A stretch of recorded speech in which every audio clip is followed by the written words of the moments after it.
Oke, Bismillahirrahmanirrahim. Assalamualaikum warahmatullahi wabarakatuh. Perkenalkan, nama kakak Neisa Stiani Zahra, bisa dipanggil Neisa. Di sini kakak akan menjelaskan tentang sistem reproduksi manusia. Tapi kakak di sini nggak sendiri, kakak punya partner juga namanya Kak Darin. Silakan Kak Darin. Halo adik-adik, kenalin aku Dari nih yang bakal nemenin Kak Neisha hari ini. Nah, kali ini kita bakal ngebahas topik apa sih, Kak? Ya, hari ini kita akan ngebahas sistem reproduksi manusia. Nah, sistem manusia itu kan ada dua ya, ada wanita dan pria. Nah, untuk sistem reproduksi pada pria akan dijelaskan oleh Kak Darin. Silakan Kak Darin. Oke, makasih Kak Neisha. Nah, adik-adik, yuk kita langsung mulai nih. Pertama, kita mulai dulu dari pengertian sistem reproduksinya itu sendiri ya. Nah, sistem reproduksi manusia ini termasuk ke dalam kategori reproduksi seksual. Atau nih, kan ini ada gambar nih adik-adik ya. Nah, di sini tuh ketika kita ngomong soal sistem reproduksi, di sini akan terjadi suatu sistem atau reproduksi sosial, di mana nih ada ketemunya ovum atau sel telur dengan sel sperma yang nantinya akan menimbulkan atau akan terjadi fertilisasi atau pembuahan nih, yang nantinya dari fertilisasi itu akan menghasilkan embrio, dari embrio nanti tumbuh lagi, mungkin jadi janin, terus tumbuh lagi, jadi dan berkembang sampai nantinya siap untuk dilahirkan. Gitu. Nah, kita udah tahu nih sistem reproduksi dari definisinya ya. Sekarang kita lanjut ke sistem reproduksi pada pria. Nah, adik-adik di sini ada gambar ya, bisa dilihat. Ini adalah gambar sistem reproduksi pada pria. Nah, untuk reproduksi pada pria sendiri, ini dibagi jadi tiga bagian. Ada dua bagian, mohon maaf. Ada dua bagian, yang pertama ada bagian dalam, yang kalau kita ngomongin soal bagian dalam, berarti itu nggak kelihatan dari luar ya adik-adik. Nah, yang bagian kedua adalah bagian luar. Nah, kalau bagian luar ini, tentu ini yang terlihat secara fisiknya gitu ya, dari luar. Oke, yang pertama kita bahas dulu adik-adik dari bagian dalam. Nah, yang pertama, ini ada testis nih. Nah, testis di sini berfungsi untuk memproduksi sperma dan hormon testosteron. Nah, hormon testosteron ini adalah hormon pada pria adik-adik, di mana ini adalah salah satu hormon reproduksi seksual pada pria yang berfungsi untuk misalnya untuk ketika jakun itu membesar, terus adanya tumbuhnya rambut pada pria pada tempat-tempat tertentu. Nah, ini tuh adalah fungsi dari di testis ini nih, testosteron dihasilinnya.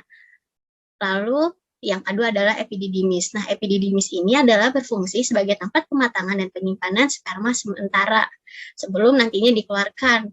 Dan yang ketiga adalah vas deferens. Vas deferens ini adalah saluran panjang yang mengarah ke atas dan merupakan lanjutan dari epididymis yang berfungsi untuk menghubungkan epididymis dan uretra. Nah, kayak gitu adik-adik bagian dalam. Tapi nggak sampai sini. Nah, masih ada lanjutannya nih.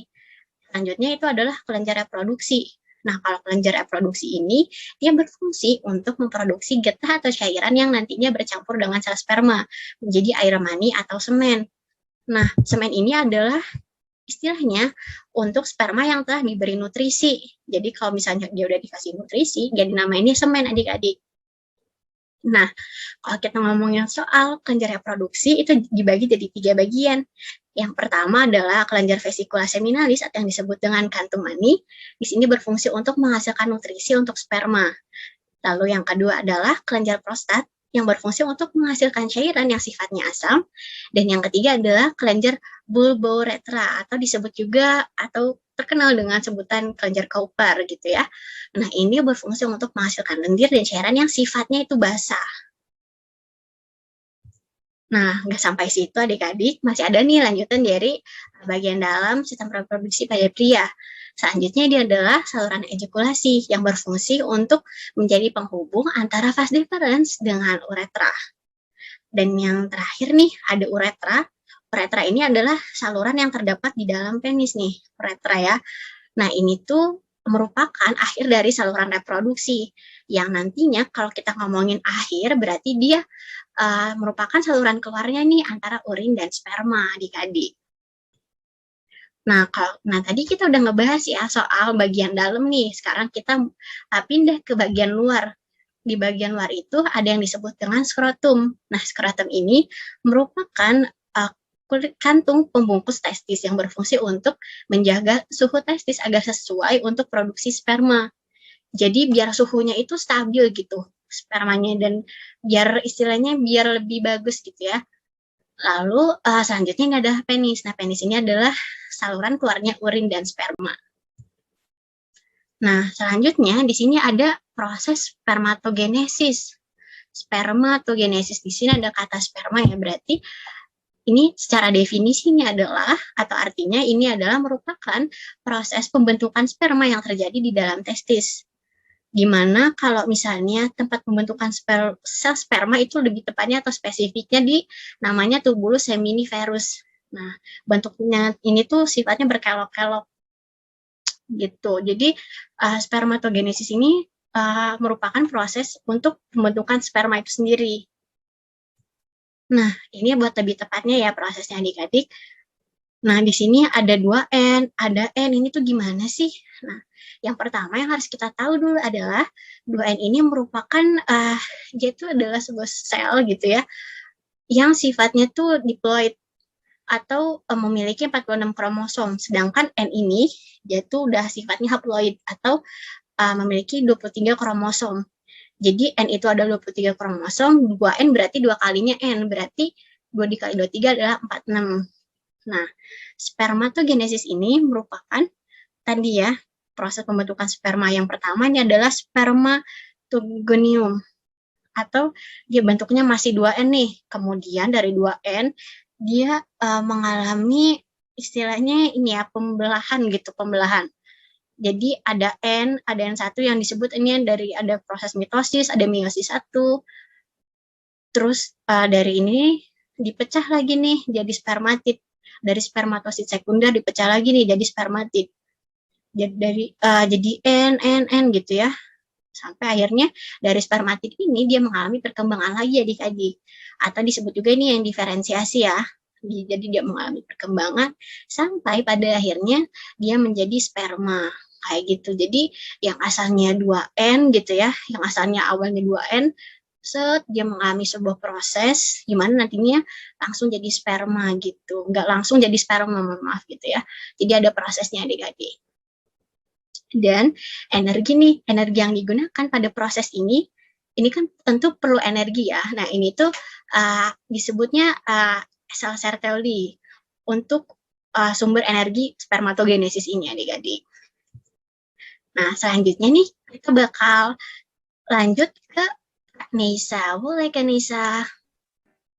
Oke, setelah tadi kita habis dengerin penjelasan dari Kak Darin, di sini aku mau menjelaskan tentang oogenesis. Apa sih oogenesis itu? Nah, oogenesis sendiri adalah merupakan proses pembentukan sel kelamin pada perempuan, yaitu sel telur atau ovum. Dan oogenesis ini terjadi di dalam organ yang disebut ovarium. Jadi di saat anak perempuan masih di dalam kandungan itu ada namanya oogonium, sama kayak tadi sel gitu ya. Dia itu dibagi terbelah menjadi oosit primer, lalu terbelah lagi menjadi oosit sekunder yang memiliki polosit atau badan polar gitu. Nah, jadi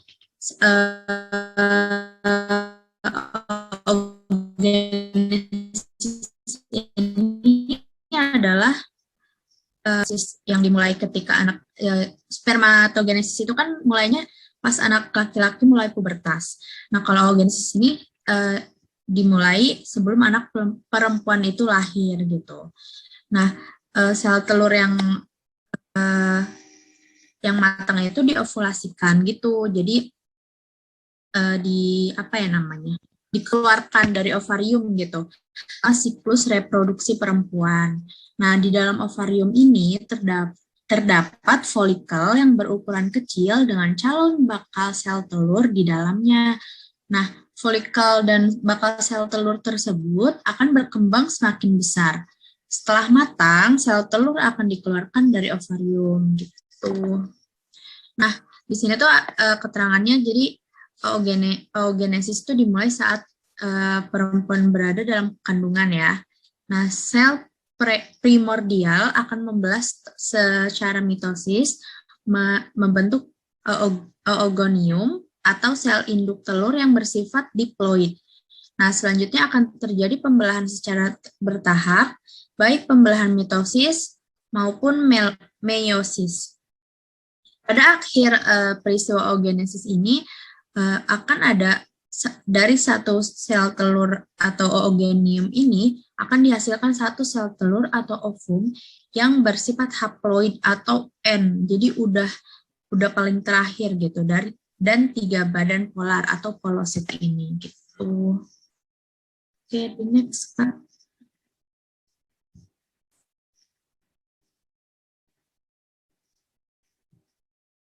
Nah, di sini ada sistem reproduksi pada wanita. Jadi di sini kan ada ada ovarium ya. Ovarium itu apa ya? Telur apa indung telur gitu ya. Sel telur, sorry. Nah, di sini kan ada endometrium, ada badan uterus, oviduk, ligamen ovarium, otot dinding uterus, ovarium, serviks, dan vagina. Nah, di sini pertama kakak di sini mau menjelaskan tentang ovarium.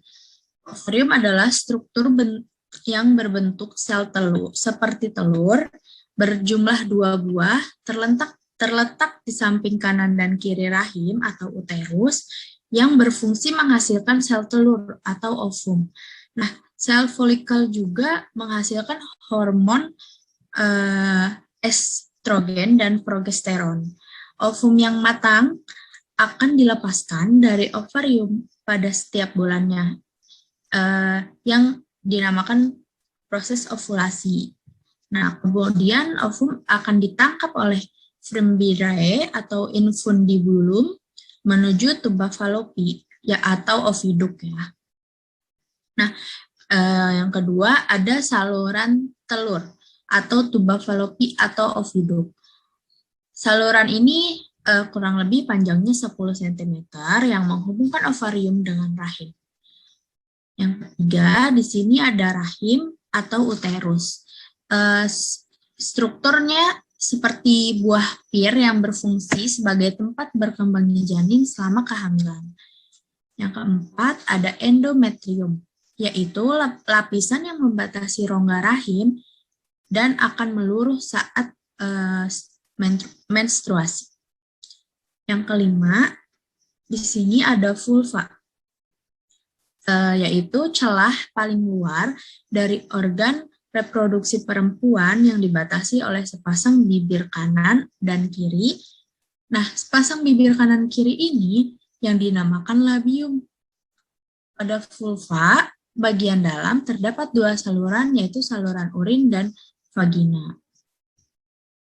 Oke, selanjutnya ada vagina, saluran yang menghubungkan lingkungan luar dan rahim, saluran yang mengalirnya darah menstruasi, dan saluran keluarnya bayi. Nah, terakhir di sini ada serviks. Serviks adalah struktur rahim bagian bawah yang menyempit dan membuka ke arah vagina. Serviks itu bisa juga disebut bibir rahim gitu. Nah, selanjutnya, kalian tahu nggak di wanita itu punya hormon estrogen dan progesteron. Itu hormon ini berperan untuk mengatur siklus menstruasi. Nah, hormon ini tuh juga mengatur perkembangan ciri-ciri kelamin sekunder pada perempuan. Dan juga ada proses pelepasan sel telur yang disebut ovulasi, yang sudah aku tadi jelasin ya. Oke, next. Nah, di sini ada penyakit sistem reproduksi. Apa itu? Yang pertama di sini ada gonorea. Gonorea juga disebut dengan kencing nanah karena gonorea ini bisa disebabkan karena adanya cairan kental seperti nanah di saluran kencing. Yang gonorea ini akan menimbulkan rasa sakit, teman-teman. Nah, penyebabnya adalah bakteri Neisseria gonorrhea. Yang kedua ada chlamydia.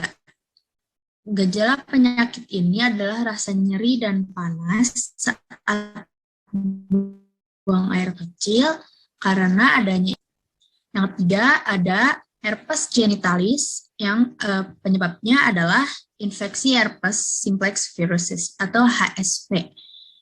Gejalanya dirasainnya tuh kayak melepuh di area kulit kelamin, baik pens atau vagina ya. Terus rasa nyeri dan panas itu akan dikeluhkan oleh penderitanya kalau misalnya penderitanya tersebut mengalami herpes genitalis. Yang terakhir adalah sifilis atau raja singa. Penyebab penyakit ini adalah infeksi bakteri Treponema pallidum yang bergejala awal dari penyakit ini tuh gejalanya ada kemerahan pada kulit area kelamin, terus di susu juga ada rasa gatal yang rasanya tuh gatal banget gitu. Udah beres. Jadi kalau misalnya nanti adik-adik merasakan ada apa ciri-ciri yang di penyakit kelamin tadi, bisa bilang orang tuanya, terus bisa nanti dikonsultasikan ke dokter juga. Oke. Kak Nesa sama Kak Darin pamit undur diri. Mohon maaf kalau misalnya ada salah-salah kata.